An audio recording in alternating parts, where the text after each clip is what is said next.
Let me also now introduce our guest to take the discussion forward. We have political analyst S. Muralidharan. We also have Pulla Rao, political analyst, DMK supporter.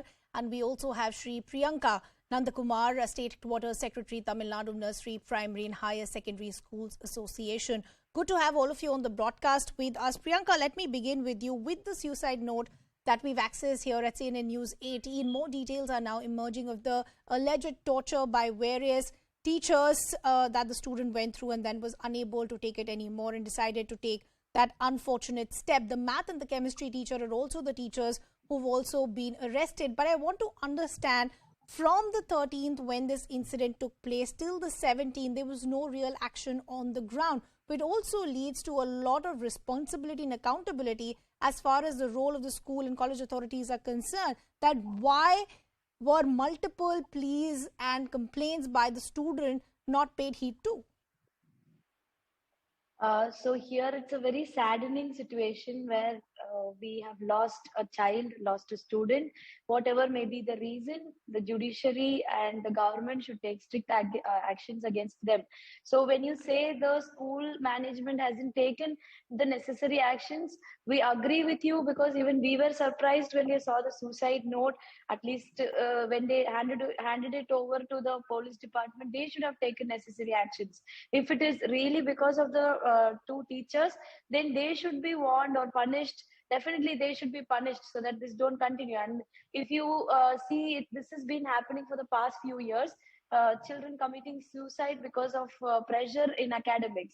And when you see in Srimati's case, she's been a student who's good at studies, good at academics. So this is not something that should occur to her. But when this has happened, this serious actions need to be taken. So the management and the teacher is definitely to be answered for all the crimes that has happened in the campus. All that the private school association has been protesting and requesting the government is to give us prevention, like how we have given the private hospitals prevention against violence for our private institutions. We are not saying do not punish the criminals, do not punish the ones who are accused. They should definitely be punished, because what the family has lost, nobody can give back, and we don't want more Srimatis to come in this nation. So we want this to stop here, so they should be punished. But when you talk about private schools in Tamil Nadu, we are around 20,000 recognized affiliated schools in the state. You know, I also want to understand what is the kind of sensitization that we can possibly adopt in our schools between teachers and students, because this really isn't the first case. And I'll talk about that in just a bit. But Pulla, I want to bring you in first. Now, the family is alleging that a lot of times these issues were raised, but no possible heed was given to that. So I want to understand what is the kind of action that will be taken at that level. And more importantly, the kind of vandalism that we saw play out on the ground. Surely these can't just be parents or various students, because we're putting out the pictures also. Corridors were destructed, two-wheelers were destructed, walls were vandalized. Is there a sense possibly that there was some sort of provocation as far as this vandalism is concerned? You see, as far as the vandalism is concerned, there's no doubt a huge mob has come. The government has also reported on it. The chief minister has commented on it. And he says this has to be the work of outsiders, because 2,000, 3,000 people suddenly assembling together on the basis of WhatsApp messages and others. There's certain organization behind it. And that is something, as we just heard, the 20,000 odd schools don't want such things. They want protection.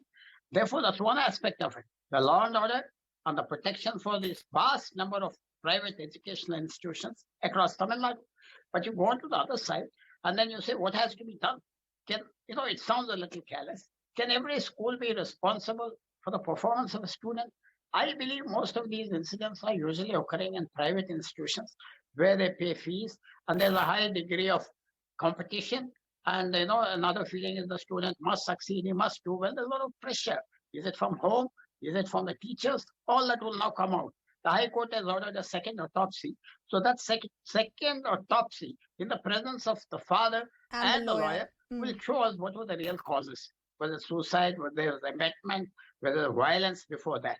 That will be clarified immediately. So that will give a lot of relief in the sense we know what happened. But for the larger issue, there has to be something. These episodes are occurring often. The students are involved. They're under pressure. They commit suicide. They're unable to cope. this is a problem which across India Yeah. and in Tamil Nadu, they have to adjust. Now, students, why should they be put under this pressure? What is the exam system that is making them so horribly unable to cope? So that's a larger issue. And definitely it has to be addressed because thousands and thousands of students or lakhs of students are spending their We time say in students misery. are the future Are as they- far as our country is concerned. I want to understand what is the kind of safe ecosystem or environment that we're giving to them when they want to only focus on studies. S. Muralidharan, as I said, unfortunately, this is not the first case that we're seeing that is being reported. So I'm also trying to understand the larger issue as far as our teacher-student relationship and the ecosystem in which students are studying today. Yes, Ridhima, I think students are under pressure, no doubt about it. But you also have to accept that teachers have a huge responsibility. You need to understand the private teachers are paid only 1/3 of the government teacher's salary. But all these private teachers are held responsible for their kids to clear the NEET exam or an engineering entrance exam, etc. Whereas your government school teachers, they go scot-free because they have no responsibility. And they say it's a private government schools, we will not be able to clear NEET. So that's the kind of excuse they give. So there is responsibility and pressure on the private teachers. That's one side. Second is, let's understand, see, we have done away with things like corporal punishment. There's no teachers beating up a kid anymore. Even if somebody is doing it, there are videos surfacing and next day they get arrested.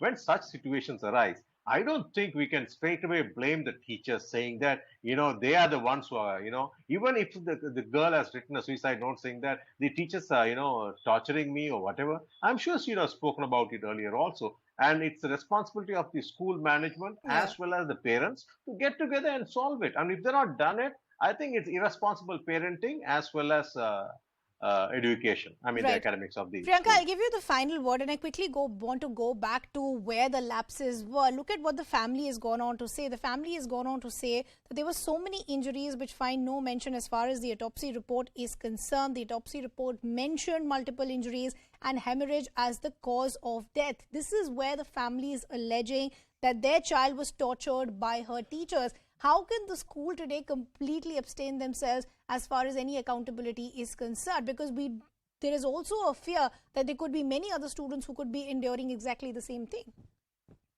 Yeah, definitely nobody can escape from the eyes of laws. And here, when the father has requested for the second autopsy and the court has also agreed to it. So let's see what happens in that. And whatever has happened, the child is no more. So all that I am concerned about, or the entire private school association is concerned about, is that this don't repeat. So I am here to, tell you that we have already decided to introduce some counseling sessions in the school. And like Muralidharan sir rightly mentioned, the teachers are also in high pressure and nobody is harming any child intentionally. But if anything like that has happened, they should definitely be punished. But here in this case, we are not clear about what exactly has happened. The second autopsy actually will answer a lot of these larger questions of what really went wrong, and hopefully that will bring some sort of closure for the family, and also will have clear mechanisms in place to ensure that this is not repeated. Unfortunately, I've completely run out of time. I'd like to thank all our guests.